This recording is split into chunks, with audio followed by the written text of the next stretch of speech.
सोलापुरात बेकायदेशीरपणे गावठी पिस्तूल बाळगणाऱ्या इस्माला विजापूर नाका पोलिसांनी अटक केली आहे. या कारवाईत देशी बनावटीचे एक गावठी पिस्तूल, 5 जिवंत काडतुसे, 2 मोबाईल आणि मोटरसायकल असा तब्बल 1,36,000 रुपयांचा मुद्देमाल जप्त करण्यात आला आहे. विजापूर नाका पोलीस ठाण्याच्या गुन्हे प्रकटीकरण पथकाला गोपनीय माहिती मिळाली होती. त्यानुसार जलशुद्धीकरण केंद्र नवीन विजापूर नाका परिसरात पोलिसांनी सापळा रचला. यावेळी मंजुनाथ शांतप्पा निरण वय वर्ष 39, राहणार इंडी, जिल्हा विजयपूर, कर्नाटक याला ताब्यात घेऊन झडती घेतली असता त्याच्याकडे गावठी पिस्तूल आणि 5 जिवंत काडतुसे आढळून आली आहेत.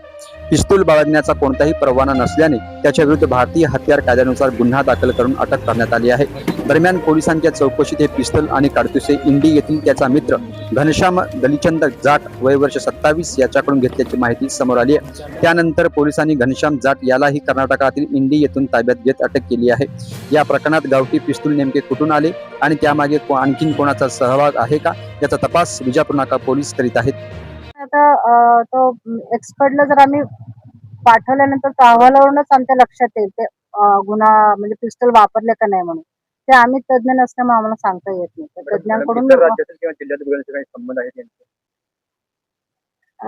तशा तपासामध्ये अजून आतापर्यंत निष्पन्न होत ते. जर तपासामध्ये निष्पन्न झाले की आम्ही सांगू. त्यांनी पिस्तूल कशासाठी बाळगलं होतं? काय पुढचं काय कांड वगैरे करायचा विचार वगैरे होता? त्याचा उद्देश एवढाच होता की स्वसंरक्षणासाठी म्हणतोय सध्या.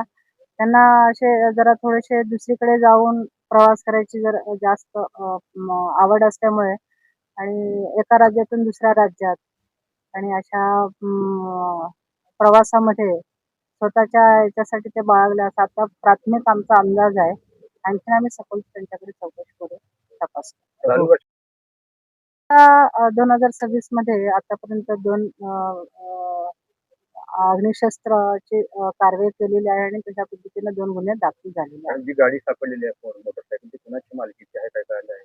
त्याची माहिती घेतो आम्ही. माहिती घेऊन आपल्याला कळेल.